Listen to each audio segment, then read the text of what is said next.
Oke, terima kasih teman-teman panitia. Assalamualaikum warahmatullahi taala wabarakatuh. Selamat siang dan salam sejahtera untuk kita semua. Terutama saya ucapkan terima kasih Bang Luhut. Abang kita ini dari Cikini, beliau jadi narsum sampai Blok M. Jadi bukan dari Cikini ke Gondang Dia ya, tapi Cikini ke Blok M. Aplaus untuk Bang Luhut, teman-teman. Yang kedua itu Bang Ferry. Kalau memang senior kalau turun gunung ini bahaya ini. Aplaus kawan-kawan untuk Bang Ferry, Sekjen Jari 98 yang tugasnya hari ini memang berat, teman-teman. Abang-abang 98 ini. Tapi kalau yang narsum ketiga ini sebenarnya nggak usah saya sebut nama beliau. Beliau ini di rumah aja udah politik ya. Rumah politik Indonesia. Bang Fernando Emas Fernandos. Jadi yang punya emas paling banyak di Republik ini Bang Fernandos. Aplaus kawan-kawan untuk Bang Fernandos. Oke, kita santai teman-teman karena ini kita ngomongin soal reformasi Polri, terus masalah digitalisasi, belum lagi masalah ketahanan pangan teman-teman. Harapan kita adalah ketika kita pergantian presiden, harusnya rakyat itu senyum atau rakyat itu bahagia. Tetapi setiap pergantian kepemimpinan, ternyata kawan-kawan ada tangisan di tengah-tengah masyarakat dan elit tidak tahu. Maka hari ini kita mau bahas soal bagaimana para narsum kita melihat terutama kalau saya selalu bilang masalah konsolidasi politik di pemerintahan kita yang setiap pergantian kepemimpinan. Ternyata dari periode ke periode tidak ada pelajaran setelah di 98 ini Bang ya. Setelah reformasi kawan-kawan, elit kita atau kepala negara kita, mereka tidak belajar dari kejadian masa lampau. Inilah menjadi problem. Dan yang pertama saya, karena memang kalau harus kepada senior, kalau senior harus dikasih tanggung jawab. Pertama Bang Luhut, ini soal bagaimana masalah reformasi Polri ini rakyat sudah percaya atau rakyat percaya kepada Polri karena Polri adalah bagian daripada rakyat yang hanya dipersenjatai untuk jaga keamanan, bukan seperti TNI yang beda dengan rakyat ya. Dia tugasnya khusus. Tapi kalau namanya Polri kan kita semua sudah tahu, rakyat cuma hanya dikasih baju aja biar jaga keamanan dikit lah, kira-kira begitu. Tapi ini jadi problem hari ini. Mungkin Bang Luhut punya pandangan tersendiri terkait dengan apa jadi sorotan publik ya Polri hari ini soal terkait putusan di Mahkamah Konstitusi, dan nanti kita lanjutkan lagi soal bagaimana masalah pertahanan pangan dan lain-lain. Tapi untuk pembukanya mungkin soal ini Bang, soal reformasi Polri dan terutama masalah putusan. Silakan Bang. Terima kasih, karena ini berbau polisi. Yang bawa acara kita, sahabat saya, juga polisi yang ngatur para pembicara. Moderator. Nah, polisi rakyat. Assalamualaikum warahmatullahi wabarakatuh. Terima kasih kepada semuanya ya hadir di siang yang sangat berbahagia ini. Tokoh-tokoh pergerakan 98 dan undangan lainnya.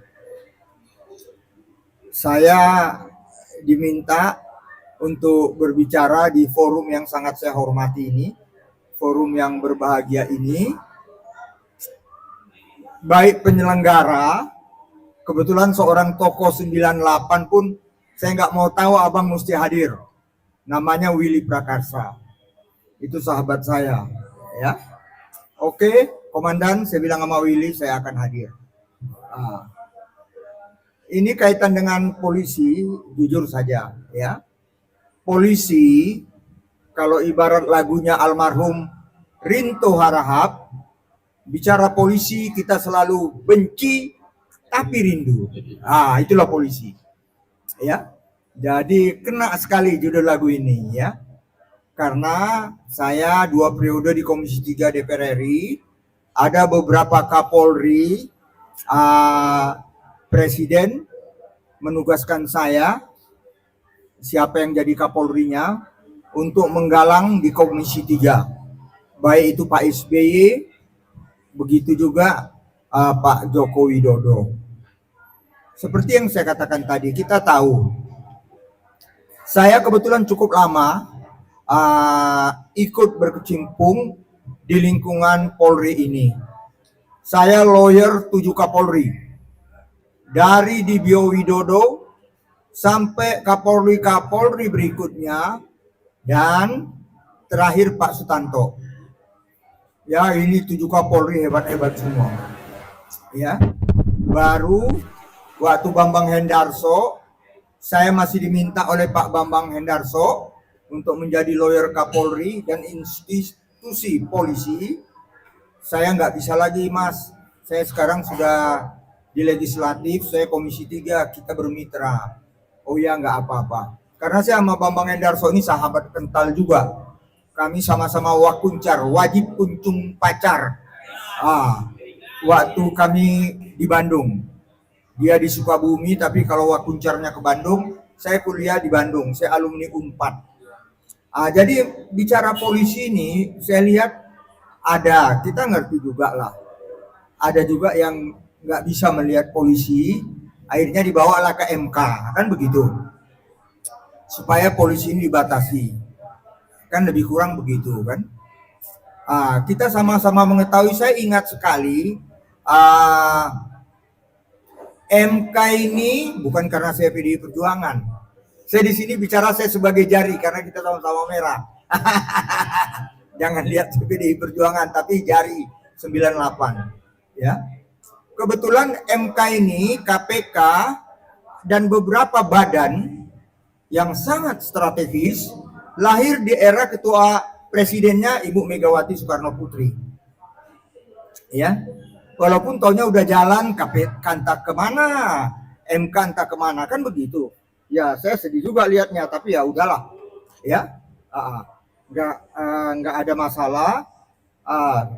Karena bagi saya, apapun lembaga, apapun undang-undang, ya undang-undang, ada filosofi dari negara Donald Trump, yaitu the man behind the gun. Kita nggak usah khawatir dengan lembaga itu. Kita nggak usah khawatir dengan undang-undang itu. Apalagi hukum acara yang baru keluar lagi, rame lagi. Saya juga banyak diminta jadi narasumber. Bagi saya biasa-biasa saja. Saya di DPR itu 2 periode. Saya kebetulan selain Komisi 3, saya pembuat undang-undang di badan legislasi. Ya. Maksud apapun itu, maksudnya baik. Maksudnya baik. Termasuk putusan MK ini. Kaitan dengan kepolisian. Maksudnya baik.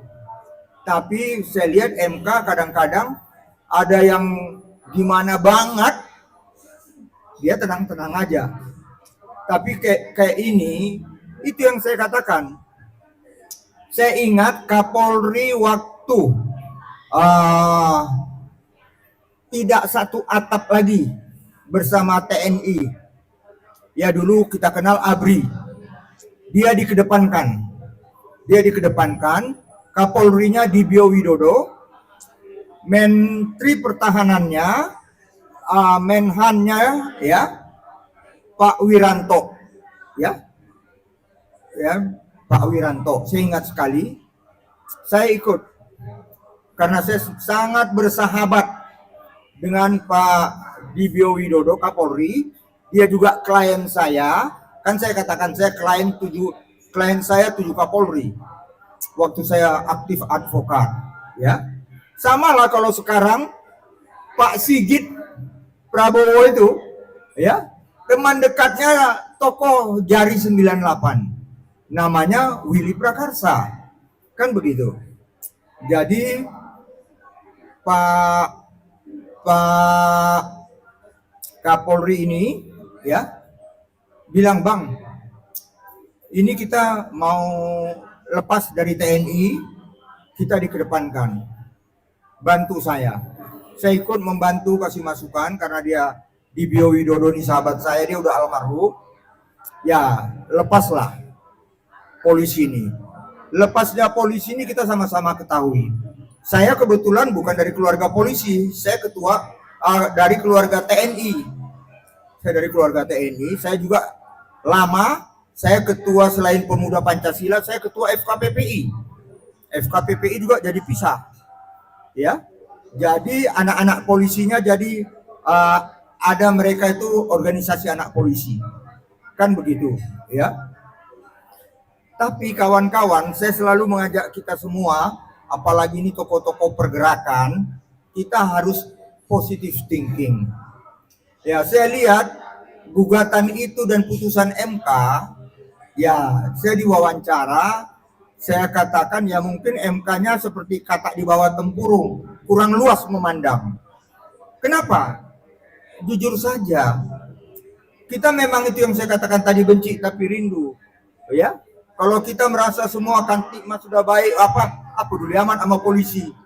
Tapi lagi lewat di jalan Sudirman atau di Blok M ini macet, mulai, mana polisi? Mana polisi? Polisi disalahin. Ya kan, ya kita jangan gitu juga, kan gitu.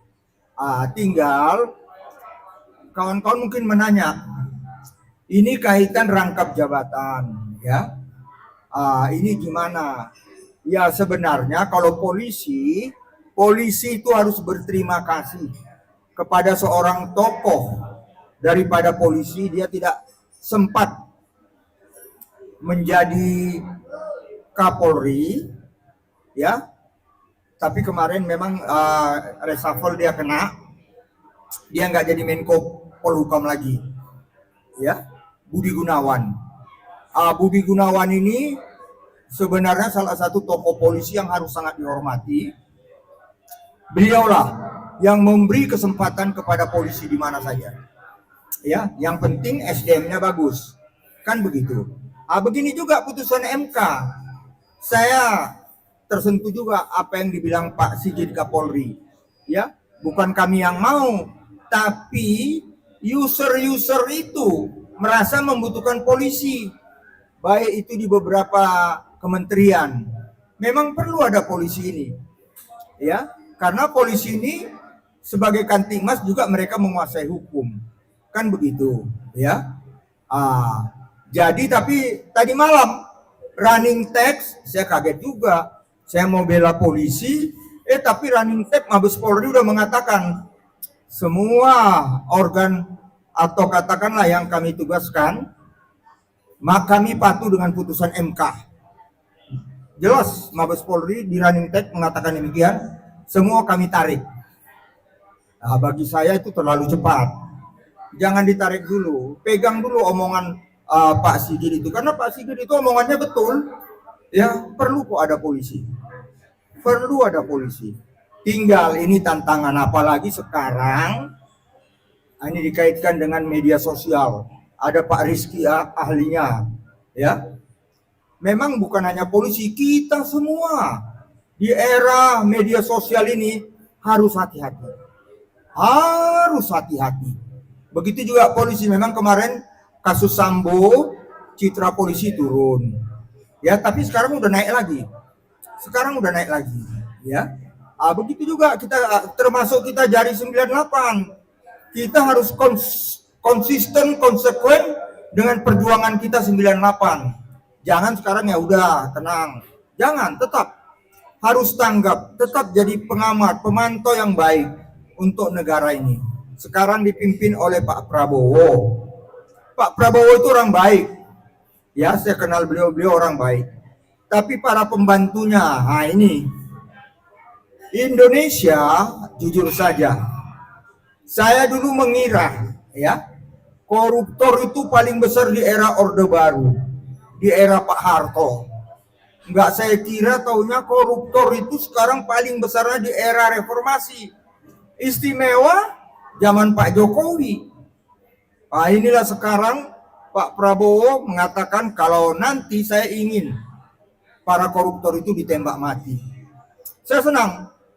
Karena saya di Komisi 3 dimusuhi. Saya penggagas koruptor ditembak mati. Tapi saya dianggap orang gila. Tapi betul juga, bisa juga dikatakan orang gila. Kenapa? Kan kita negara hukum. Hukum sebagai panglima. Dasarnya itu harus ada. Undang-undang kita memang koruptor tidak hukuman mati. Tapi kan saya katakan undang-undang itu apalah. Kan bisa aja dirubah. Karena memang kalau tidak ada shock terapi, para koruptor ini nggak ada takutnya. Lihat para koruptor, mau DPRD tingkat 2, tingkat 1 pusat, tempat saya juga di Senayan sana, begitu juga para menteri, para dirjen, para kepala badan, keluar dari KPK gini-gini dia, senyum-senyum dia gini-gini. Jadi dianggap biasa saja. Jadi ide Pak Prabowo itu tembak mati itu bagus, saya dukung. Ya, tapi tinggal saya nggak tahu. Kan pembentukan undang-undang pemerintah Pak Prabowo mau, kalau DPR-nya enggak, susah. Bicara DPR ini harus bisa dibedakan, ini kan toko 98. DPR itu sekarang di era reformasi, apalagi dulu cuma 3 partai, sekarang banyak partai. Banyak partai, otomatis tidak ada lagi partai yang bisa menang 50+1. Tidak ada. Saya dulu tokoh pimpinan daripada Partai Demokrat sebelum saya di PDI Perjuangan. Sehabis-habisnya kita dari 600 pada waktu itu anggota DPR, kita menang sampai sekarang nggak ada yang bisa ikutin. 148 di Senayan. Tapi masih berapa itu? Masih lebih kurang 20%. Harus 50%+1 kalau ada yang mau dirubah.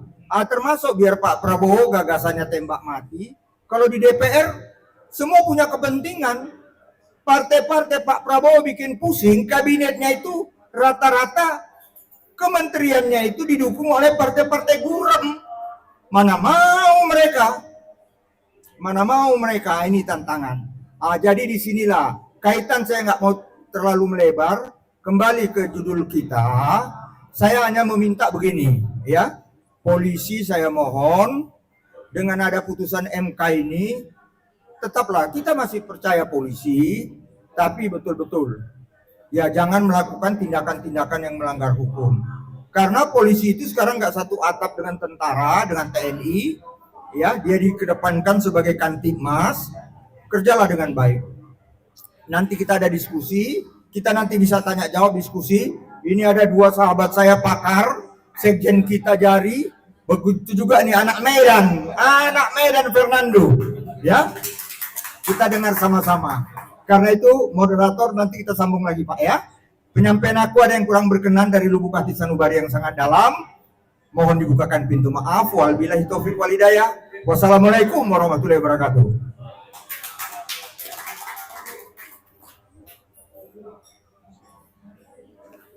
Baik, teman-teman, itu tadi prolog.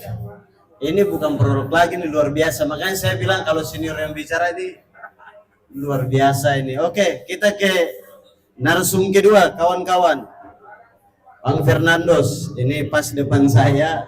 Ini saya sudah tidak usah lagi sebenarnya terkait soal prolog masalah diskusi kita ini. Tapi Bang, bagaimana? Jadi masalah reformasi Polri ini kan apa sih indikator atau alasan untuk segera percepatan masalah Polri harus direformasi? Itu yang pertama. Yang kedua Bang, ini soal budaya ini ya, masalah profesionalisme personal, terus transparansi di penegak hukum, dan relasi dengan masyarakat. Lalu bagaimana seharusnya membangun kembali kepercayaan masalah masyarakat di era digitalisasi yang sudah terbuka hari ini Bang, soal reformasi Polri ini. Dan yang kedua itu soal ini Bang, putusan MK.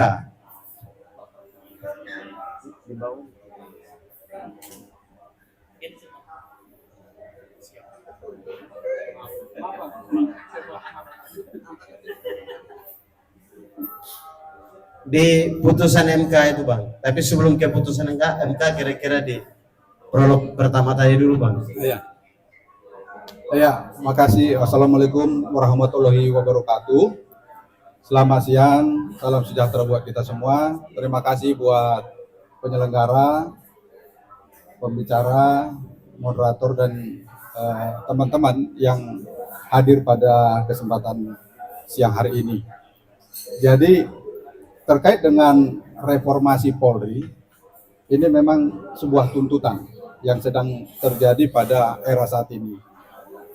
Jadi terkait dengan reformasi, ini tidak bisa kita hindari reformasi Polri, karena timnya sudah dibentuk, baik itu internal kepolisian maupun yang dibentuk oleh Pak Prabowo Subianto selaku presiden. Sekarang yang menjadi pertanyaan pentingnya, kira-kira tujuan akhir dari reformasi ini apa? Dan kira-kira apakah reformasi ini memang kebutuhan internal atau eksternal, atau memang bersama-sama kebutuhan eksternal dan internal dari kepolisian? Kalau memang ini sebuah kebutuhan bersama, kita harus sama-sama menyamakan persepsi, harus sama-sama menyamakan tujuan terkait dengan reformasi Polri ini sampai kemana. Karena kalau kita lihat sekarang terkait dengan reformasi Polri, ada banyak arah yang diinginkan oleh berbagai pihak. Misalnya ada yang menginginkan di bawah kementerian, ada yang menginginkan dibentuk satu kementerian, ada yang menginginkan yang berbeda-beda, ada yang menginginkan juga tetap institusi Polri ini di bawah presiden. Jadi ini yang harus kita lihat. Kira-kira tujuan akhirnya seperti apa sih? Kita menginginkan Polri ini seperti apa? Jadi kalaupun saat ini Polri, internal Polri ataupun presiden membentuk tim reformasi, kita berharap akan menjalankan tugas-tugasnya untuk kepentingan tujuan ini, reformasi Polri apa. Jadi jangan sampai nanti melenceng gitu ya. Misalnya untuk tim reformasi eksternal dibentuk tapi nanti melenceng akhirnya tujuan dari reformasi ini. Misalnya seperti kemarin ya, saya sempat mengikuti terkait tim reformasi yang dibentuk oleh Pak Presiden. Ada dilakukan audiensi, menerima masukan terkait dengan perkara besar yang sedang mendapat sorotan. Misalnya itu kemarin ada keinginan dari tim reformasi Polri untuk memfasilitasi, memediasi antara yang berperkara gitu. Ini sebenarnya kan bukan tugas utama mereka sebagai tim reformasi Polri yang dibentuk oleh presiden. Jadi kembali lagi, jadi ketika tim dibentuk ya harus menjalankan tugasnya untuk kepentingan reformasi Polri. Didasari apa? Tujuan akhirnya apa? Kemudian mereka harus menginventarisir persoalan-persoalan yang menjadi penyebab, yang menjadi kendala, yang menjadi persoalan di masyarakat. Ketika diinventarisir persoalan-persoalan ini, maka akan dicari solusinya, jalan keluarnya, terus bagaimana melakukannya, apa yang dilakukan. Jadi jangan terlalu melebar tim reformasi Polri yang dibentuk oleh presiden. Harus fokus terhadap tujuan dibentuknya. Apalagi jangan sampai mencari panggung gitu kan.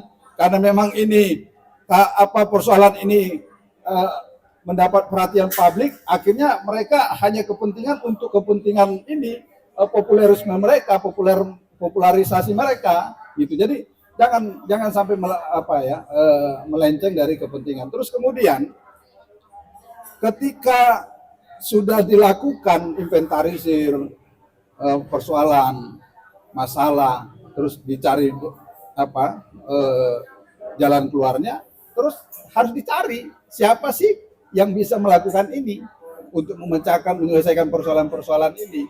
Dan saya juga berharap kepada Bapak Prabowo Subianto selaku presiden supaya jangan hanya berfokus kepada tim reformasi ini yang hanya terbatas, ketika mencari masukan-masukan dari masyarakat terkait dengan kepolisian, ya harus melibatkan banyak pihak.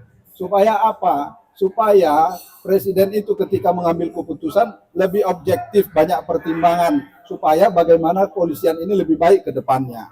Jadi kita seperti tadi kata Bang Ruhut, lagu tadi ya, benci tapi rindu. Ya memang seperti itu kadang, tapi jangan sampai didasari oleh emosional, ketidaksukaan, tetapi bagaimana rasa rindu itu yang kita kedepankan untuk kepolisian lebih baik ke depannya. Jadi kalaupun saat ini ada banyak persoalan yang kita lihat dari institusi Polri, tetapi ya seperti tadi, ya syukurlah polisi itu semakin baik gitu. Jadi kita tidak bisa menutup mata juga upaya-upaya yang dilakukan kepolisian untuk melakukan pembenahan, untuk melakukan penataan, perbaikan agar bagaimana tugas dan fungsi utamanya itu bisa berjalan dengan baik, yaitu terkait dengan mengayomi, melayani masyarakat itu bisa berjalan dengan baik. Jadi kembali lagi begitu, Bung Rey, kita harus menyamakan persepsi kita terkait dengan apa sih tujuan reformasi ini. Jangan sampai nanti ada tujuan-tujuan yang tidak baik, tujuan-tujuan politis, tujuan-tujuan yang untuk mengkerdilkan Polri, tujuan-tujuan yang karena memang dia punya kepentingan, bisnis-bisnis yang ilegal, yang terganggu dengan polisi yang hebat, yang kuat, kan gitu. Akhirnya ya mereka berupaya untuk mengganggu polisi dengan cara-cara mereka, gitu.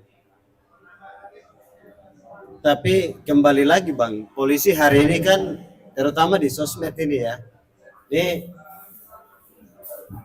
walaupun tadi Abang sudah sampaikan bahwa ada pihak yang terganggu oleh kinerja kepolisian dan misalnya bisnis, kita sebut aja misalnya bisnis mereka yang terganggu lah ya, karena kebijakan yang akhirnya membuat para pembisnis ini merasa tidak nyaman lah ya.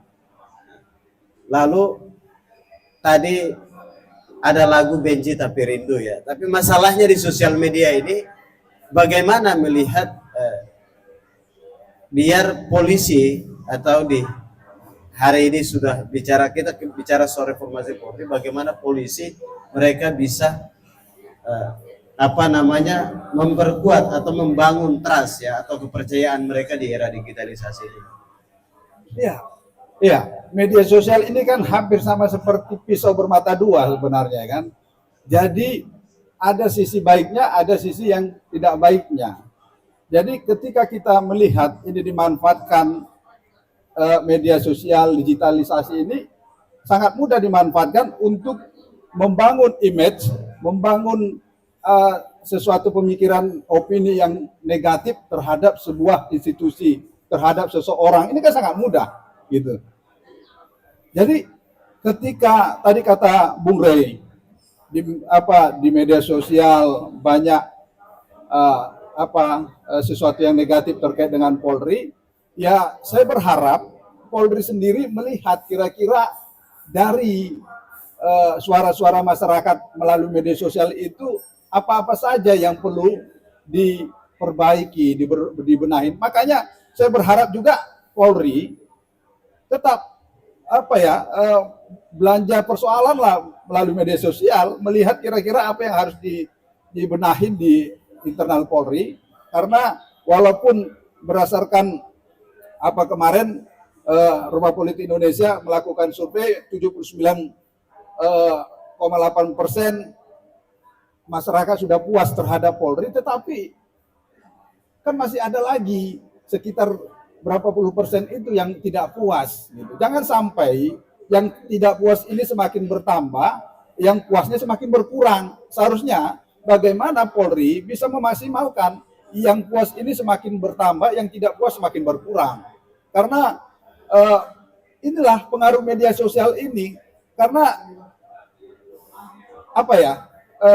masyarakat Indonesia yang pengguna media sosial ini sekarang ini masih banyak yang yang belum cerdas dalam menerima informasi.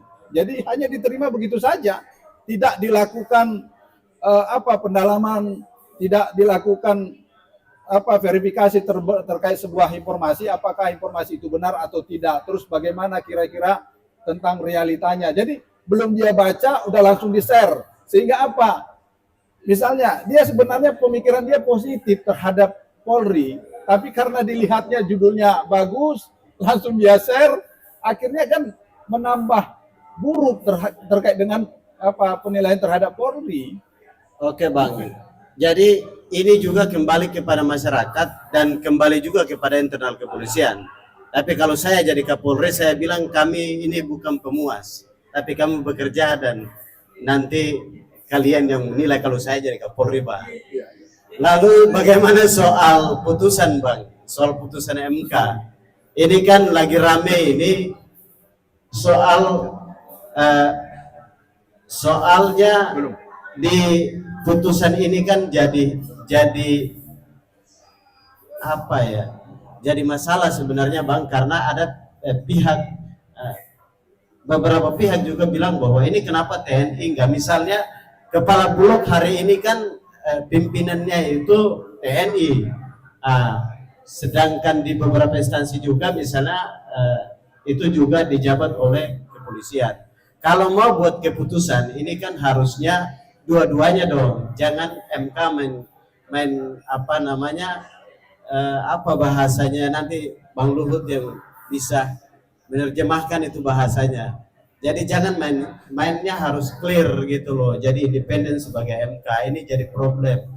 Lalu ada Bang Jumhur bilang begini Bang, ketika jadi kepala BNP2 TKI, Bang Jumhur bilang dia sangat butuh kepolisian karena mereka bisa jadi penindakan juga clear gitu ya. Nah, tapi hari ini dengan putusan MK ini juga menjadi problem.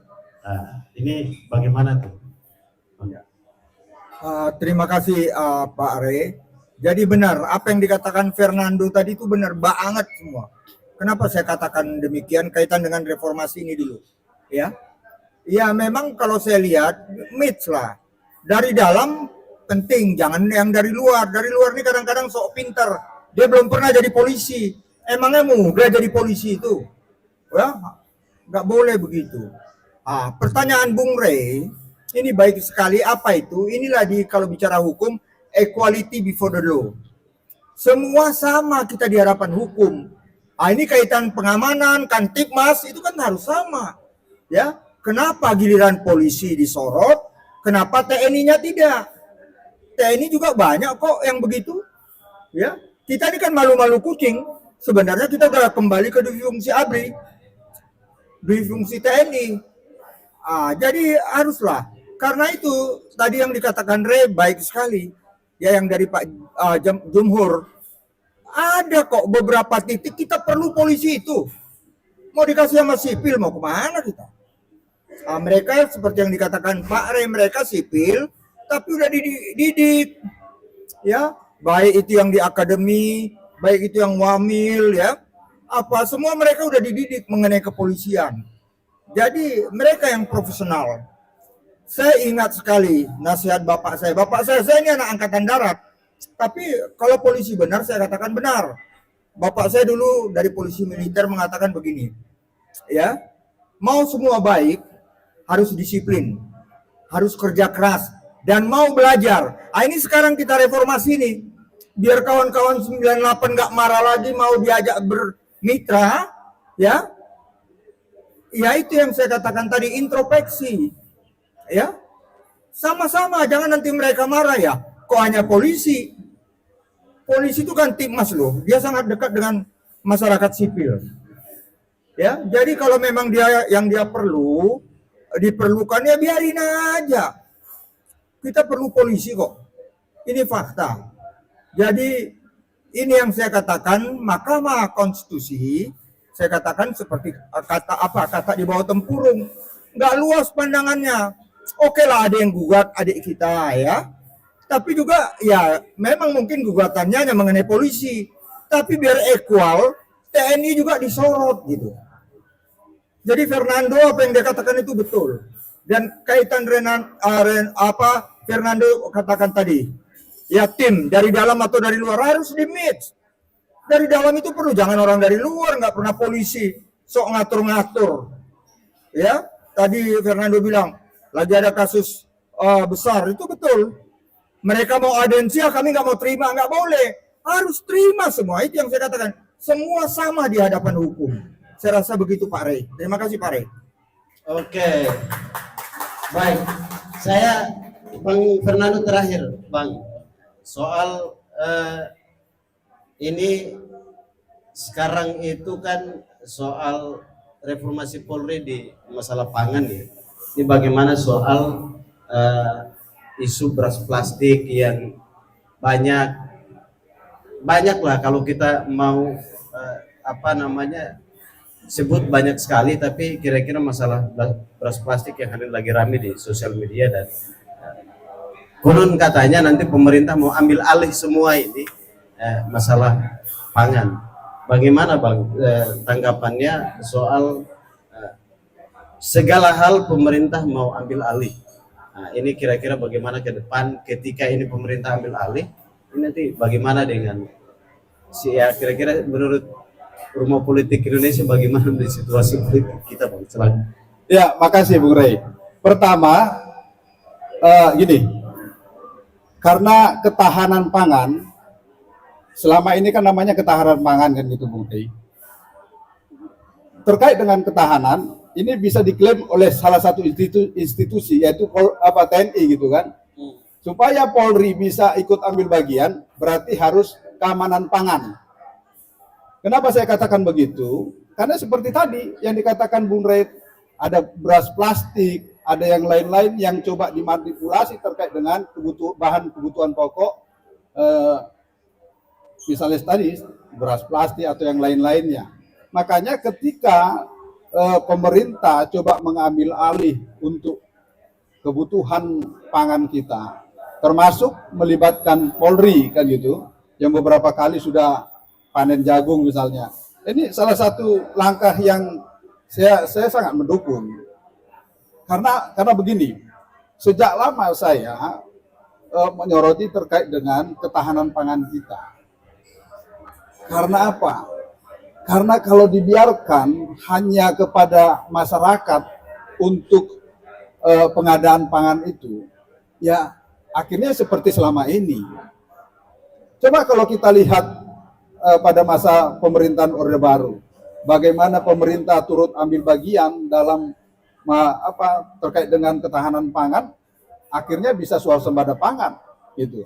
Jadi ketika pemerintahan Pak Prabowo Subianto kembali melibatkan TNI, Polri ataupun institusi negara dalam hal untuk bagaimana mempertahankan ketahanan pangan, terus keamanan pangan kita, ya saya sangat mengapresiasi, sangat mendukung, dan justru sekarang harus bisa dimaksimalkan kira-kira untuk bisa meningkatkan ketahanan pangan kita, keamanan pangan kita, dan tercapai dari apa tujuan yang pernah disampaikan oleh Pak Prabowo Subianto untuk swasembada pangan, ya ini harus menjadi tugas bersama, tidak bisa diserahkan kepada Menteri Pertanian. Karena bagaimanapun juga kalau diserahkan hanya kepada Kementerian Pertanian, saya tidak yakin sekali kalau swasembada pangan itu akan bisa tercapai. Karena kalau kita lihat ya, misalnya ada banyak lahan-lahan yang beralih fungsi yang tadinya dari pertanian menjadi menjadi pemukiman, dan ini akhirnya mengurangi untuk bagaimana bisa menghasilkan pangan setiap tahunnya gitu Bung Rey. Baik. Oke Bang. Lalu Abang lihat bagaimana ketika dalam urusan apapun, terutama masalah pangan dan masalah yang akhirnya hari ini membuat reformasi Polri dan hari ini sudah menjadi diskusi bersama sampai di masyarakat. Seurgent apa sih Bang harus reformasi ini digas begitu?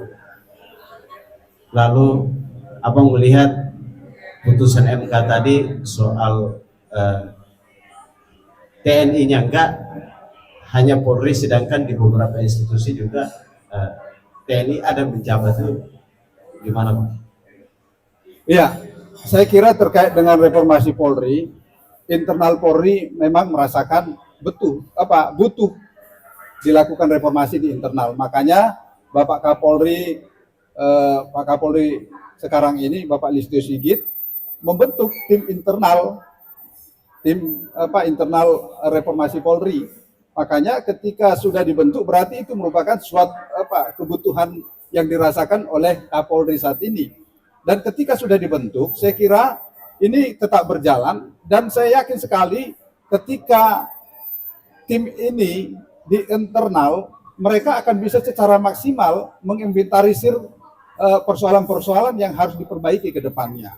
Terus kemudian saya berharap sekali kembali, walaupun itu tim eksternal, tim internal, harus melibatkan banyak pihak. Supaya apa? Menerima masukan-masukan untuk kepentingan ke depan. Dan saya berharap sekali ada gebrakan-gebrakan yang dilakukan oleh Kapolri ke depannya. Misalnya begini, Bung Rey. Ini pernah menjadi suatu pemikiran yang saya sampaikan ketika saya pernah mengikuti salah satu seleksi di Kompolnas. Saya sampaikan bahwa salah satu gebrakan misalnya ketika ada pengangkatan Kapolres, Kapolri bisa saja meminta kepada seluruh jajarannya dilakukan seleksi terbuka, gitu. Ini kan sesuatu yang gebrakan luar biasa dan masyarakat akan bisa melihat bahwa Kapolri sudah melakukan terobosan-terobosan dalam hal misalnya transparansi untuk menduduki jabatan-jabatan tertentu di internal Polri. Kemudian bagaimana yang lainnya, termasuk terkait dengan Akpol. Saya sangat bersyukur. Misalnya saya pernah bersurat waktu itu terkait dengan perekrutan Akpol. Akhirnya direspon dengan baik dan dilakukan adanya perubahan-perubahan untuk perbaikan. Jadi sebenarnya Polri ini sangat terbuka. Makanya kalau kita melakukan kritik itu jangan secara emosional, karena jangan didasari karena tidak suka terhadap institusi ini. Makanya kembali lagi harus mengedepankan seperti kata Bang Rul tadi, rindu kita itu, sayang kita itu yang harus kita kedepankan, supaya ketika kita melakukan kritik itu untuk perbaikan, bukan untuk merusak, bukan untuk mengajak orang memusuhi. Jadi ketika kita mengajak orang untuk memperbaiki Polri ini bukan mengajak sama-sama untuk memusuhi Polri, tetapi harus sama-sama memberikan masukan supaya dilakukan perbaikan ke depannya. Dan untuk terkait dengan keamanan itu kan menjadi tanggung jawab kita bersama juga ya. Jadi jangan hanya kita serahkan kepada polisi, karena kita juga ini kan menjadi bagian polisi. Warga sipil itu menjadi bagian dari polisi, gitu. Jadi polisi menjadi bagian dari masyarakat sipil, gitu. Jadi ya harus menjadi tanggung jawab bersama. Terus kemudian terkait dengan putusan MK, penempatan beberapa petinggi-petinggi Polri di jabatan-jabatan sipil di kementerian, lembaga, saya sependapat dengan Bang Ruhut. Apalagi beliau kan memang ketokohan beliau ini kan sebagai orang hukum, praktisi hukum, ya saya sangat sependapat karena begini. Ada beberapa jabatan yang sangat dibutuhkan dan bukan hanya di salah satu kementerian, tetapi hampir semua kementerian itu ada namanya jabatan inspektorat. Inspektorat ini merupakan pengawas yang berpengalaman, yang mengerti tentang pengawasan itu polisi terlatih untuk itu. Jadi ketika kita ingin lebih baik semua institusi ini, jangan kita halangi Polri untuk bisa terlibat. Supaya terjadi pencegahan dari internal, ya dilibatkan polisi. Baik Bang, soal reformasi ini paling terakhir sebelum saya kasih ke abang kita, ini saya tertarik juga soal Bang Luhut tadi bilang bahwa kita nggak ngerti polisi, ya kan? Ada orang yang nggak ngerti polisi, suruh ngomongin polisi atau memperbaiki polisi. Bagaimana abang melihat tim reformasi Polri eksternal yang dibuat presiden, yang pimpinannya bukan polisi? Kira-kira ini bertabrakan nggak dengan kebijakan ke depan? Atau dengan semangat reformasi? Saya sebenarnya pesimis. Karena begini, Belum apa-apa kemarin kan sudah membuat suatu kebijakan menawarkan mediasi antara orang yang berperkara, gitu kan. Jadi ini kan sesuatu yang tidak pas sebenarnya dari tujuan utama dibentuknya dari tim reformasi Polri itu. Karena mereka ditugaskan bagaimana reformasi Polri itu bisa berjalan, sehingga mereka harus memahami, menginventarisir persoalan untuk dilakukan pembenahan. Bukan mereka malah mencampuri ranah-ranah hukum yang itu sedang berproses gitu. Karena bagaimanapun juga persoalan yang saat ini sedang mendapat perhatian publik dan ditawarkan untuk dilakukan mediasi itu bukan ranahnya mereka, itu bukan tugas yang diberikan oleh presiden terhadap mereka. Makanya saya berharap sekali sebenarnya kemarin ketika dibentuk tim reformasi politik reformasi Polri oleh Pak Prabowo Subianto, memang orang-orang yang dari internal, terus kemudian orang-orang yang memang selama ini concern, karena kan ada yang selama ini, misalnya seperti IPW ini kan yang concern terkait dengan kepolisian walaupun mereka bukan dari polisi gitu. Jadi jangan karena memang mereka pernah menjabat terus kemudian mereka terkenal lalu mereka dilibatkan, itu saya kira perlulah koreksi oleh Pak Presiden Prabowo terkait dengan tim reformasi Polri ini supaya tepat, supaya menjawab persoalan-persoalan yang tepat sasaran sesuai dengan yang kita inginkan terkait dengan reformasi Polri. Baik, Bang. Aplaus teman-teman untuk resmi kita. Bang, tadi Bang Luhut memulai dengan lagu Benci Tapi Rindu. Lalu saya tadi bilang bahwa kalau saya Kapolri, ya kita kerja aja, kita bukan pemuas. Hari ini kepolisian itu sudah bicara reformasi Polri, dan apapun dilakukan ini kalau kita lihat dari sisi politik, ujaran kebencian terhadap institusi Polri itu sangat luar biasa. Karena polisi berdiri sendiri ini kan abang juga yang dulu turun demo di jalan. Kan kira-kira begitu 98 ini kan. Jadi tanggung jawab besar jari 98 memang harus bagaimana memberikan advice kepada institusi Polri dan bagaimana melihat persoalan yang hari ini ujaran kebencian yang luar biasa, apalagi hari ini reformasi Polri ini kan bicara soal pertaruhan nama baik institusi dan bangsa dan negara kita. Kira-kira bagaimana Bang Budi? Oke, terima kasih. Terima kasih. Ini. Oke. Tes. Ya. Jadi inilah sebenarnya yang menjadi kasihan sebenarnya. Polisi ini garda terdepan menghadapi ketertiban di negeri ini gitu kan. Akhirnya dia selalu menjadi bulan-bulan kepentingan politik. Nah, ini terjadi. Nah, sebenarnya kalau kita lihat perkembangannya di era kepemimpinan kepolisian, di eranya Jenderal Listio Sigit Prabowo ini sebenarnya udah banyak sejarah yang dia cetak dan banyak yang dia lakukan tentang perbaikan-perbaikan di internal kepolisian. Jadi banyak prestasi yang dicetak oleh Kapolri hari ini menyangkut tentang internal kepolisian. Nah, kita bicara reformasi. Hari ini ada tim reformasi, jadi ini negara sedang bercanda bagaimana kan, kita akhirnya melihatnya begitu. Kenapa?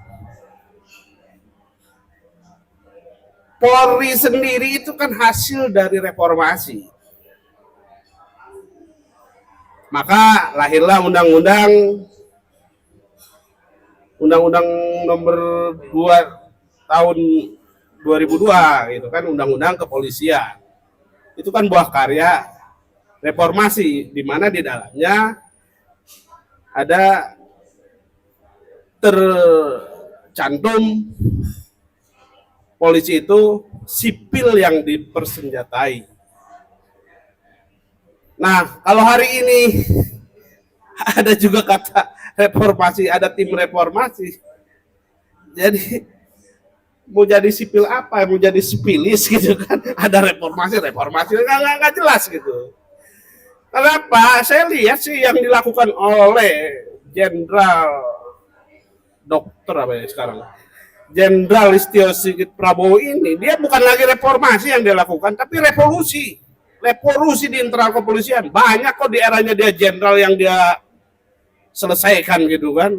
Padahal itu satu hal yang nggak mungkin. Biasanya kan mereka itu saling melindungi. Ketika ada masalah, saling lindungi, saling tutupin. Ini enggak dia lakukan. Apakah itu bentuk sebuah revolusi, perubahan? Banyak sejarah yang dia ukir di situ gitu kan. Di eranya dia tuh banyak ya nggak mungkin lah di zamannya Kapolri dia bisa bertahan gitu menghadapi kasus-kasus yang ini nggak mungkin lah seorang Kapolri dengan kasus itu bisa bertahan gitu. Tapi dia mampu lakukan itu dan mampu kenapa? Berarti dia serius memimpin lembaganya itu. Berarti dia serius membenahi institusi kepolisian ini. Berarti abang mau bilang bahwa harusnya nggak ada lagi reformasi tim reformasi Polri dari luar atau eksternal itu? Ya apa ya? Kan polisi sendiri itu kan hasil dari reformasi 98. Maka lahir polisi itu kan buah karya reformasi. Apa nggak ada bahasa lain daripada reformasi gitu sih? Negara harus ada reformasi direformasi lagi, kan bingung kita sebagai rakyat. Sebagai mantan aktivis 98 yang boleh tanggung jawab betul atas Republik yang carut marut ini dan konsolidasi politik kita yang belum selesai di 1 tahun Pak Prabowo ini ya, ada akhirnya muncul reformasi Polri. Tapi hari ini tidak ada reformasi TNI, harusnya reformasi TNI Polri.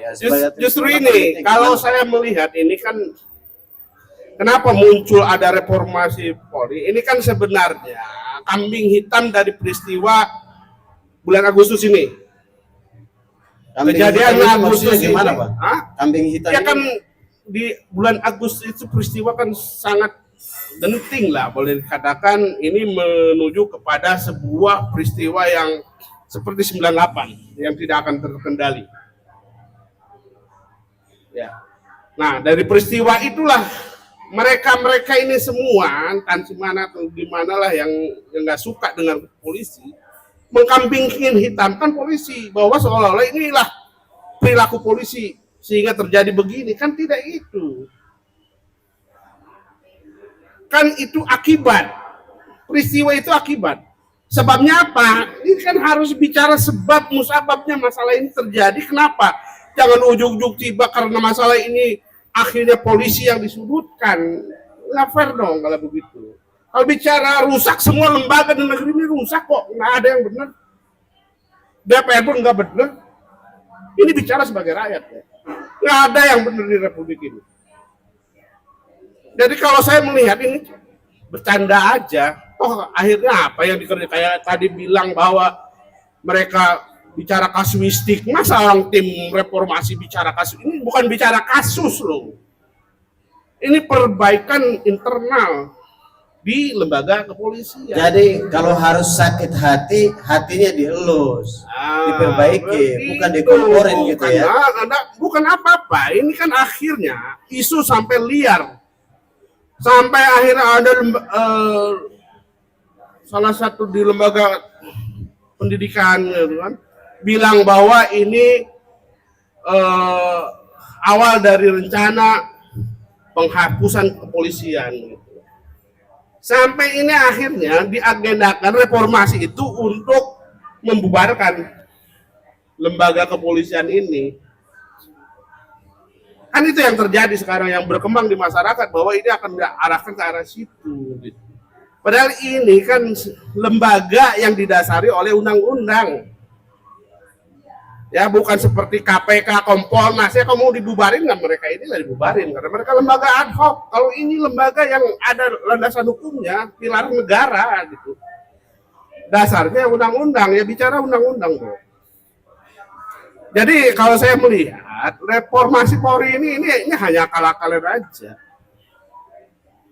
Terkesan ada pengalian isu, di mana senjata-senjata yang dimiliki polisi itu sepertinya akan dimarkup oleh negara-negara lain, sehingga isu ini dikencengkan, dimainkanlah menjadi gorengan mereka ini, yang tujuannya ya akhirnya mendiskreditkan lembaga ini.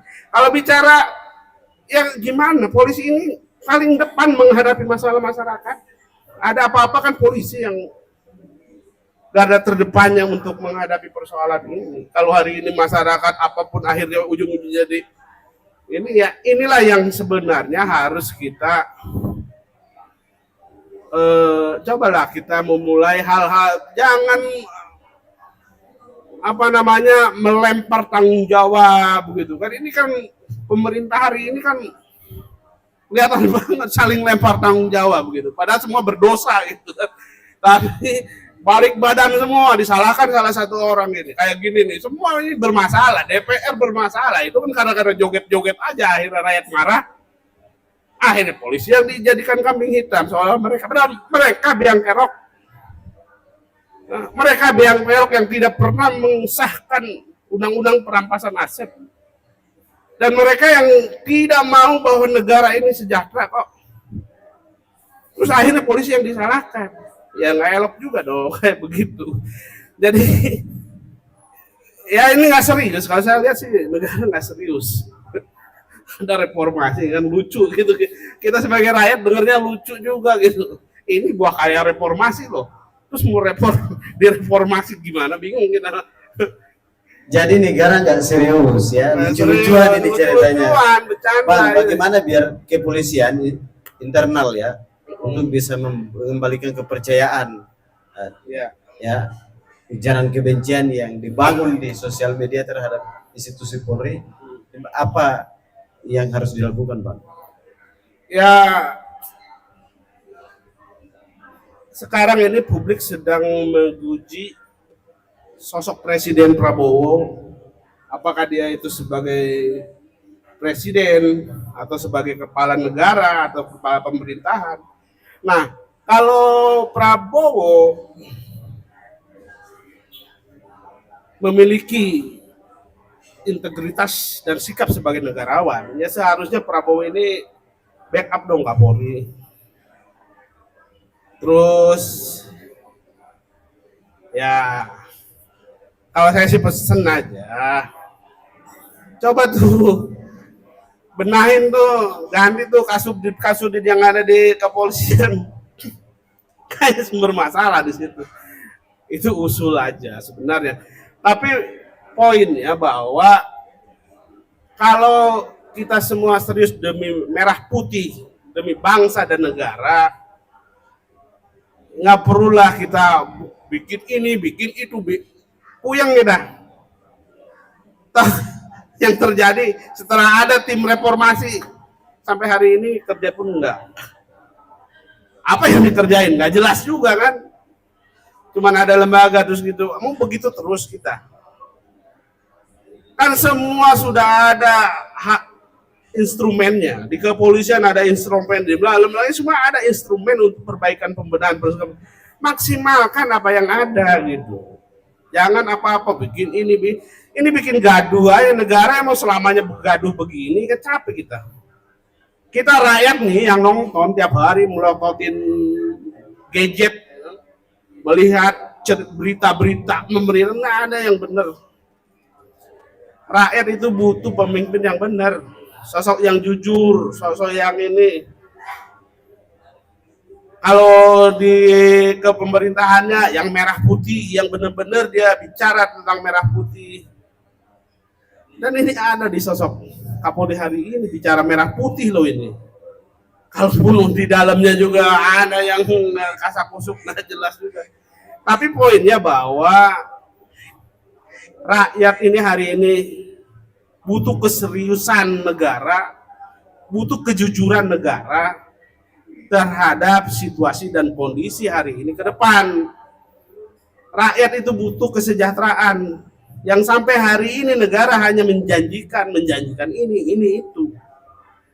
Orang, oh ini masalahnya ada di polisi, jadi polisi harus direformasi. Buatlah tim reformasi. Apa itu? Hanya ya kita melihatnya, oh begini amat negara gitu ya.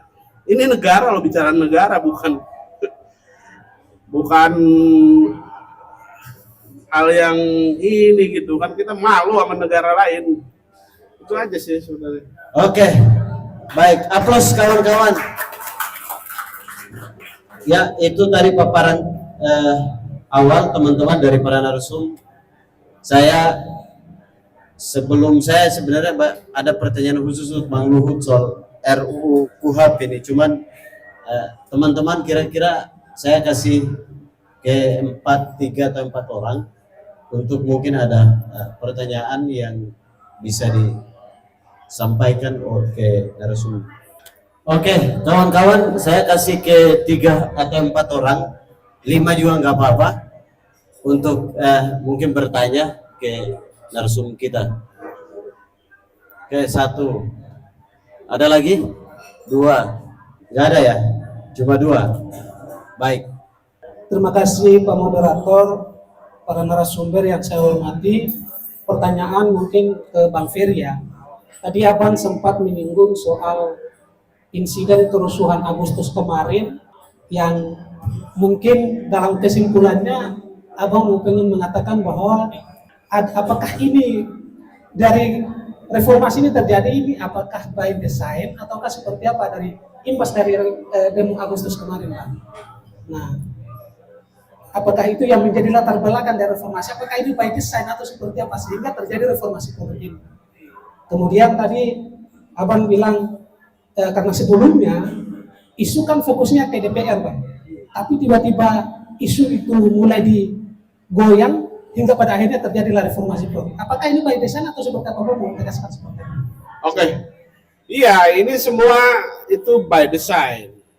Karena kan setiap peristiwa itu ada kepentingan kelompok yang bermain. Jadi ketika terjadi peristiwa Agustus, yang murni gerakannya nah tanggal 25. Murni itu gerakan rakyat, walaupun chaos nggak beratur, itu rakyat tuh. Tapi ketika 2028 sampai selesai, nah ini udah by design. Banyak kepentingan bermain di situ. Terutama lembaga-lembaga yang tidak suka dengan keberadaan kepolisian ini. Jadi kalau saya melihat ini by design. Assalamualaikum warahmatullahi wabarakatuh. Terima kasih kepada ketiga narasumber yang sudah memaparkan terkait dengan tema ini. Tapi yang pastinya kita lihat bahwa pembentukan tim reformasi Polri yang dibentuk oleh Presiden ini tujuan mereka untuk memperbaiki Polri. Tetapi kita tahu bahwa jauh sebelum itu, kita ambil salah satu contoh, Pak, di mana Polda Banten itu turun belanja masalah dengan kopi keliling bersama masyarakat. Artinya bahwa sebelum pembentukan tim reformasi Polri yang dibentuk oleh Presiden, Polri sudah tahu persis bahwa apa yang mereka perbaiki. Karena mereka sendiri turun ke lapangan dan mengetahui apa yang dikeluhkan oleh masyarakat. Lalu muncul dinamika baru, yaitu mana masyarakat dan sebagian elit pemerintah yang saat ini mereka menduga bahwa reformasi Polri yang dibentuk oleh Bapak Kapolri sendiri itu nanti tidak netral dalam menyelesaikan persoalan di tubuh kepolisian. Yang menjadi pertanyaannya yang saya tanyakan kepada ketiga narasumber, apakah para narasumber ini yakin bahwa tim reformasi Polri ini betul-betul mereka netral ataukah perlu kita siapkan tolak angin agar jangan sampai mereka masuk angin?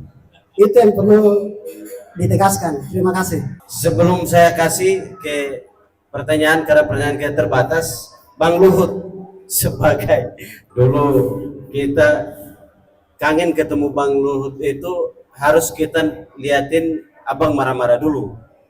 Kita liatin abang di TV marah-marah kan, baru kita bisa lihat. Tapi hari ini alhamdulillah dikasih umur panjang bisa kita ketemu Bang.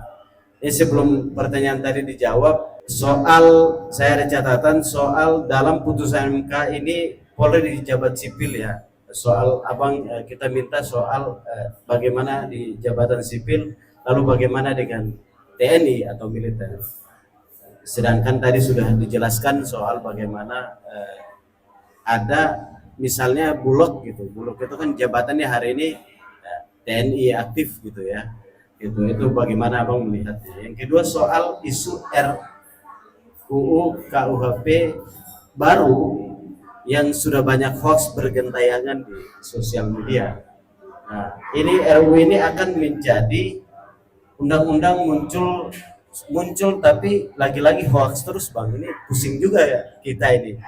Nah, lalu tudingan aturan-aturan baru yang merugikan masyarakat, terus faktor yang membuat isu hukum seperti RUU Kitab Undang-Undang Hukum Acara Pidana yang begitu menjadi sasaran dan hari ini menjadi disinformasi di tengah-tengah masyarakat. Lalu Ketua DPR dan Ketua Komisi 3 sudah konfirmasi bahwa informasi yang beredar itu adalah hoax.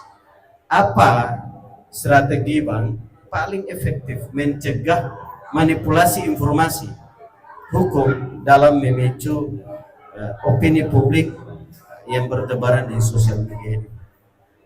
Silakan. Terima kasih Ray, pertanyaan yang baik sekali. Pertama, saya ingin meneruskan Pak Sekjen kita dulu ya. Pak Sekjen kita ini baik sekali dan tadi disambut ya. Ya ini yang kita harapkan, jangan adalah rekayasa ya. Jangan. Karena polisi kita jujur saja sebagai Kantimas itu yang saya katakan tadi. Yang diajarkan oleh orang tua saya, disiplin, kerja keras, mau belajar. Biar profesional. Ya kalau bicara Kantimas nggak ada lawan polisi profesionalnya. Yang lain itu apa tahunya. Ya kan kalau orang Betawi bilang ondo aja omong doang. Ya, jadi Sekjen ini saya salut. Ya. Jadi kita percayakan kepada polisi. Ya. Karena benar begitu juga apa yang dikatakan Fernando tadi. Fernando banyak sekali menguasai bidang kepolisian. Saya bangga ya. Tokoh-tokoh jari 98 ini hebat-hebat. Kita harus jujur lah, ya. Kita harus jujur. Jangan ada udang di balik bakso. Ini kan kejadian sekarang kan.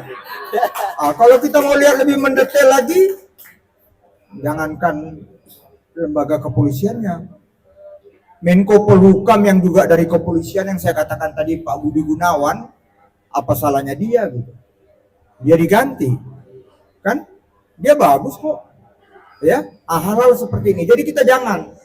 Jujur saja yang saya katakan tadi berawal dari tadi benci tapi rindu. Kalau kita nggak ada polisi mau kemana kita? Mau kemana kita? Yang ada kita baku sesama kita ribut, baku hantam. Jadi perlu ada polisi yang profesional dan Pak Sigit, ya Listio Sigit Prabowo udah meletakkan itu. Ya, peristiwa kemarin ribut-ribut, ya sekali lagi saya nggak setuju kalau polisi dikambing hitamkan. Saya juga sedih kok.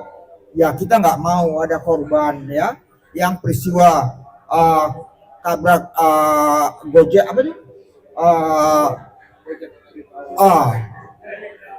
kan kasihan juga. Kita tahu loh komandan yang di situ yang Brimob itu orang NTT itu orang baik loh ya, tapi situasi begitu ini semua tokoh pergerakan, wajar kok mereka kalap. Masa itu kalau udah marah ya memang naas ya, ada korban.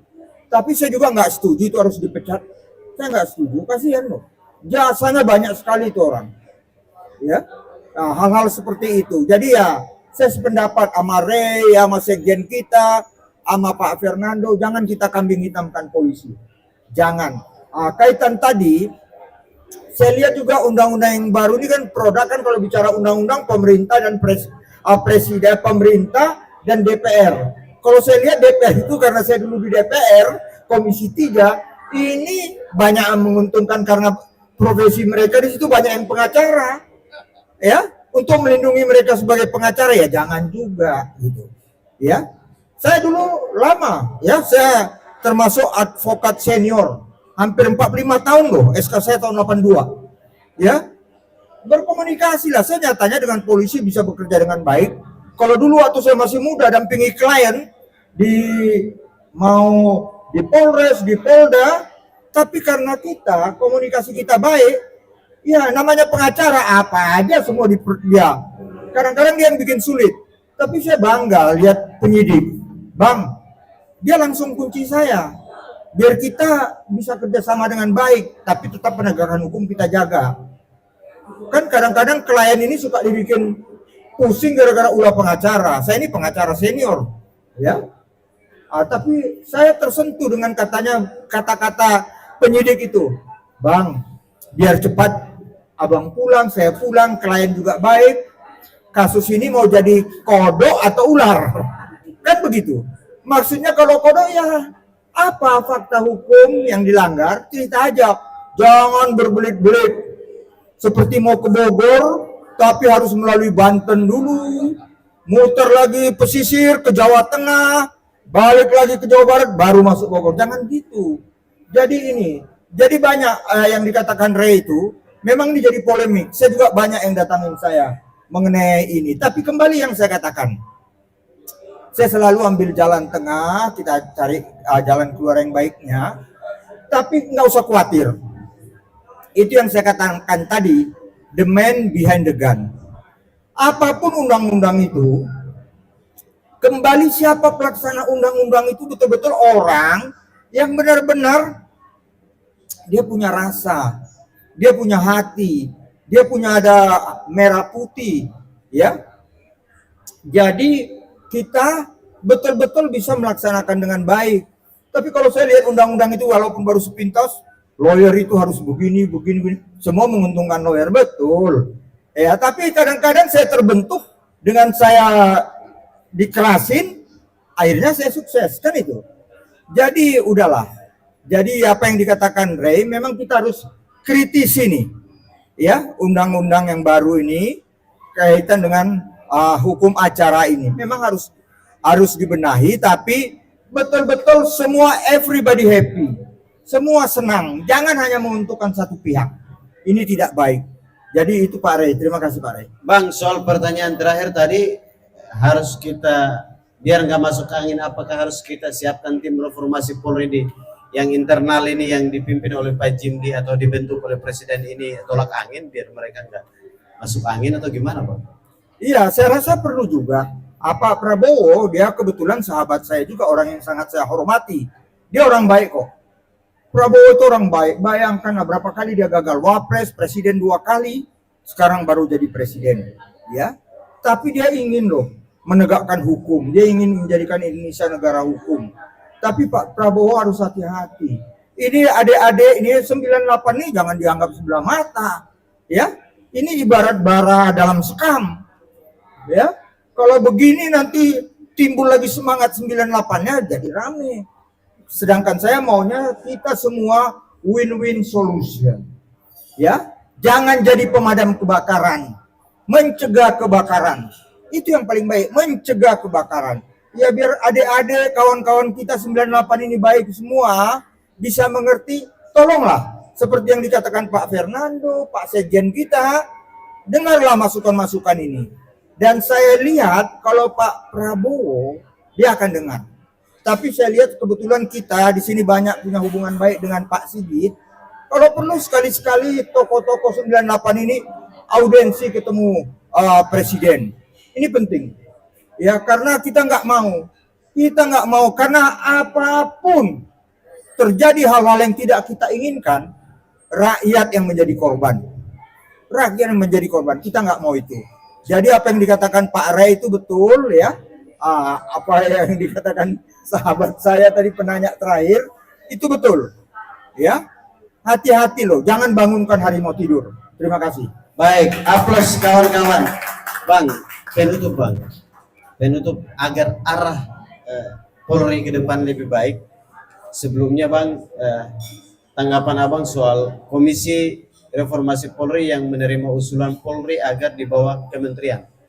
Bagaimana tanggapan Abang dan masukan Abang agar ke depan internal kepolisian bisa baik, bisa memperbaiki diri lah agar ke depan bisa sesuai dengan harapan undang-undang.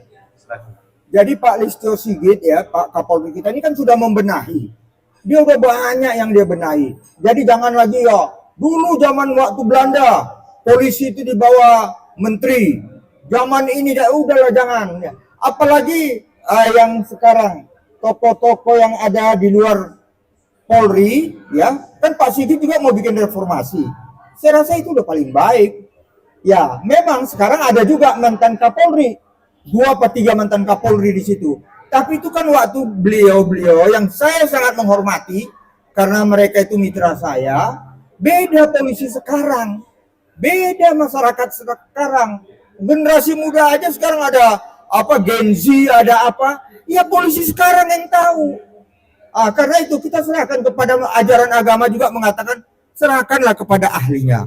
Kaitan Kamtibmas yang ahli hanya Mabes Polri. Terima kasih. Baik, aplaus kawan-kawan.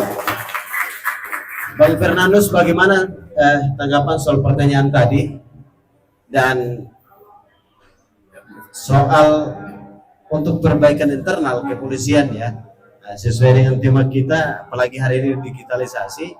Lalu bagaimana Polri di bawah kementerian? Apa tanggapannya, Bang? Iya, jadi kembali lagi saya tegaskan bahwa tujuan akhir kita itu apa sih? Apa sih yang kita inginkan terhadap Polri? Jadi kalau kita ingin adanya perbaikan penataan, ya sekarang coba kita dalami, kita inventarisir terkait dengan persoalan, terkait dengan hal-hal yang tidak diinginkan oleh masyarakat. Ini yang harus kita dalami. Terus kemudian pelajari persoalannya dan cari solusinya, bukan langsung membuat kesimpulan tanpa kita mengetahui apa yang menjadi persoalan.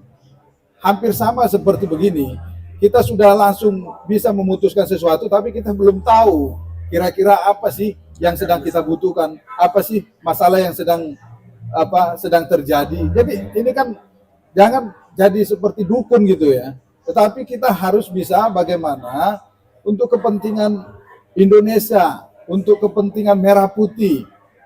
Jadi untuk kepentingan Indonesia, apa sih terkait dengan fungsi Polri ini, yaitu seperti tadi, Kamtibmas, kan gitu. Terkait dengan Kamtibmas, ya fungsi-fungsi ini apakah sudah berjalan dengan baik, atau ketika ada persoalan-persoalan, ada yang kurang maksimal, ini yang harus dilihat.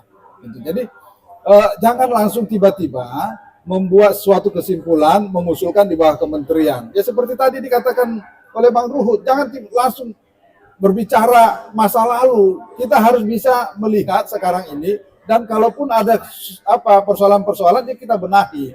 Sama seperti tadi katakan oleh Bang Ferry. Kalau terkait dengan persoalan, saya juga sependapat. Semua lembaga, semua kementerian itu ada persoalan.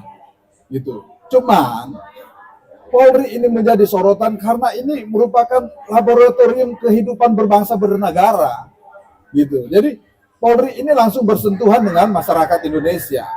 Sehingga apa? Sehingga sangat bisa dirasakan bagaimana sedikit persoalan aja udah langsung terlihat. Dan itulah imbas dari era teknologi sekarang terkait dengan bagaimana medsos bisa dimanfaatkan untuk kelompok-kelompok tertentu yang merasa terganggu bisnisnya yang akibat kinerja dari Polri semakin baik kan gitu. Jadi ya jangan sampai kita mudah terprovokasi, mudah termakan isu-isu yang ini sebenarnya belum tentu kebenaran. Berarti masyarakat jangan lihat lurus lah kira-kira ya, kalau di sosial media itu ya. Iya. Kalau lihat lurus hilang jalan. Iya. Jadi jadi mereka itu harus bisa menjadi pembaca yang cerdas, menerima informasi yang cerdas. Jadi ketika menerima informasi, cari sumber-sumber yang terpercaya. Ketika sudah didapat sumber yang terpercaya, cross check lagi kira-kira benar enggak ini. Sehingga kalaupun mereka mengetahui suatu kebenarannya, jangan juga menjadi provokator gitu. Jadi karena gini juga Bung Rey. Inilah salah satu kelebihan dari era teknologi sekarang. satu orang kan bisa menyebarkan banyak isu kan gitu. Satu orang bisa menjadi seribu Seribu suara suara ya. gitu. Beda kalau misalnya tanpa era teknologi ya satu orang hanya bisa menyampaikan satu, tetapi kita dengan membuat banyak akun langsung bisa menyebarkan seolah-olah dia udah ribuan orang kan gitu. Sementara nyatanya dia cuma satu orang. Ya ini yang harus kita antisipasi dan kita harus sama-sama mendukung Polri ini supaya lebih baik ke depannya. Dan untuk mendukung Polri lebih baik ke depannya, kita juga harus ikut ambil bagian. Jangan malah kita juga sebagai perusak Polri dengan cara memberikan masukan-masukan yang tidak baik, mengajak orang-orang ataupun melakukan provokasi-provokasi terhadap Polri, terkait dengan Polri, ternyata itu di luar dari kenyataannya. Catatan terakhir untuk tim reformasi Polri, Bang, baik eksternal maupun internal. Iya, terkait dengan Singkat, Bang. tim reformasi Polri, saya berharap yang eksternal dulu, mereka itu harus belajar terkait dengan tugas dan fungsinya secara benar gitu ya. Karena kalau saya lihat mereka belum paham betul terkait dengan tugas dan fungsinya, sehingga masih meraba-raba terkait dengan apa yang harus dilakukan. Makanya sampai ada upaya-upaya seperti tadi melakukan mediasi terkait dengan suatu persoalan, termasuk di kalangan internal, libatkan banyak pihak, cari banyak sumber, belanja persoalan supaya bisa memahami terkait dengan apa yang harus dilakukan, yang harus dilaporkan kepada Kapolri untuk dilakukan perbaikan-perbaikan ke depannya. Saya kira kita harus mendukung Pak Listio Sigit untuk melakukan perbaikan di internal Polri. Oke, aplaus kawan-kawan. Bang Ferry terakhir. Oke. Ya, Pertanyaan dulu tadi, Bang. pertanyaan. Haruskah ada apa namanya? Kita rakyat siapkan tolak angin agar tim reformasi Polri itu tidak masuk angin? ya sebenarnya kalau kami ya sebenarnya tidak terlalu tidak mendukung lah sebenarnya dengan apa yang disebut reformasi Polri, tim Polri, karena bagi kami tetap bahwa Polri itu adalah hasil dari reformasi. Jadi dengan munculnya ada reformasi lagi, jadi kita yang kebingungan gitu. Baik, Bang. Artinya kita nggak sepakat lah dengan tim reformasi Polri. Tidak sepakat. Sudah selesai bicara Sudah soal selesai. instansi Kalau mau kepolisian. naik tingkatan jadi revolusi lah. Revolusi kita mungkin bisa terima. Lalu lah bagaimana kalau diusulkan, Abang tadi nggak sepakat, tapi diusulkan polisi harus dibawa kementerian.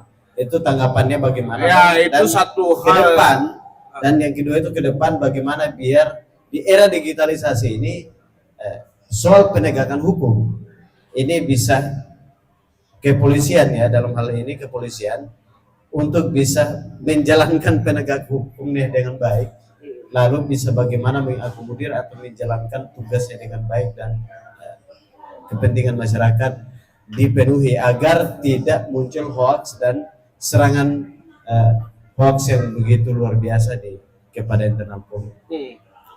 Kalau bicara apa tadi kepolisian di bawah kementerian, itu kan persoalan yang sangat panjang.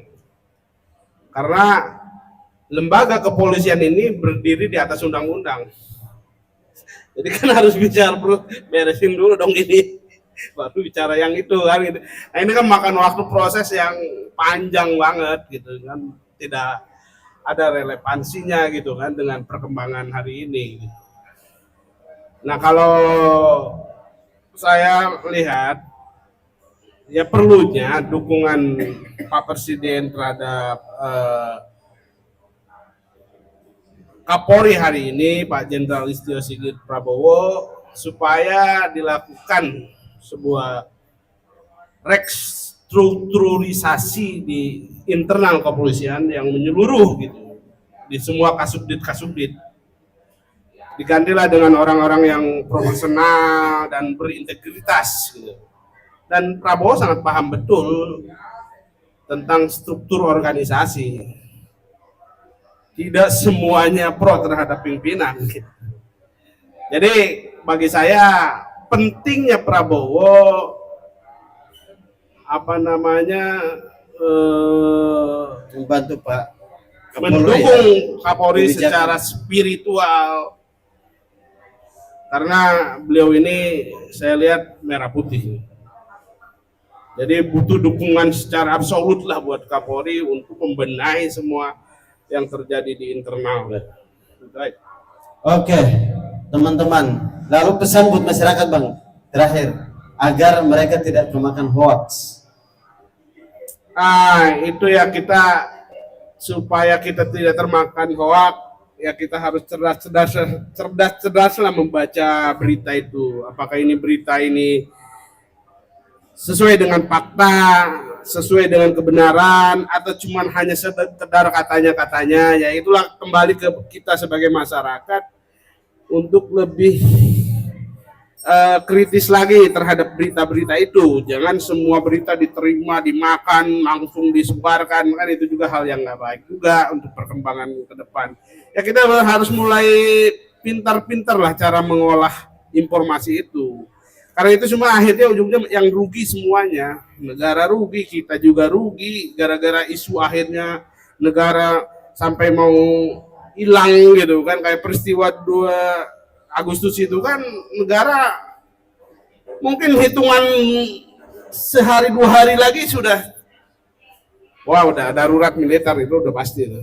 Baik. Jadi itu kan akibat dari, makanya kita ya poinnya bahwa ya kita harus pandai-pandai memformulasikan berita yang berkembang di dunia maya itu supaya kita bisa memilah apakah ini berita benar atau tidak, kan gitu aja. Baik, berarti kembali lagi kepada kita ya, Kembali kepada kita ya. pada diri kita sendiri. Bang, keputusan MK kemarin kan buat polemik nih.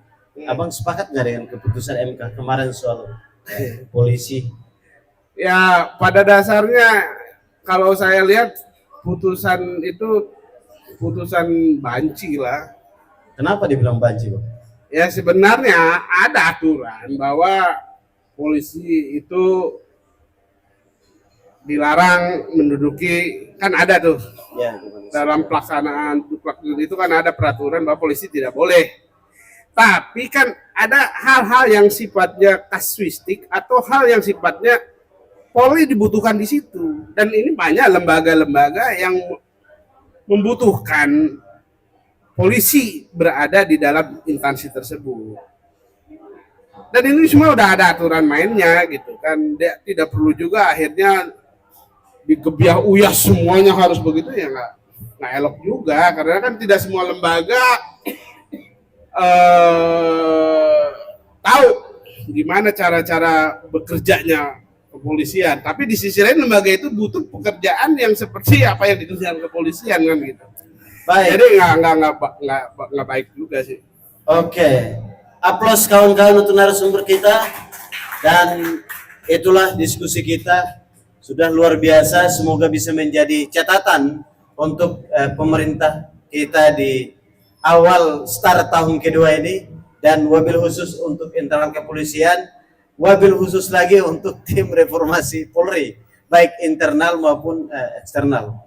Dan setelah ini mungkin ada teman-teman wartawan mungkin langsung saja langsung bertanya kepada para narasumber kita.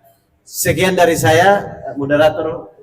Wabillahi taufiq wal hidayah. Wassalamualaikum warahmatullahi taala wabarakatuh.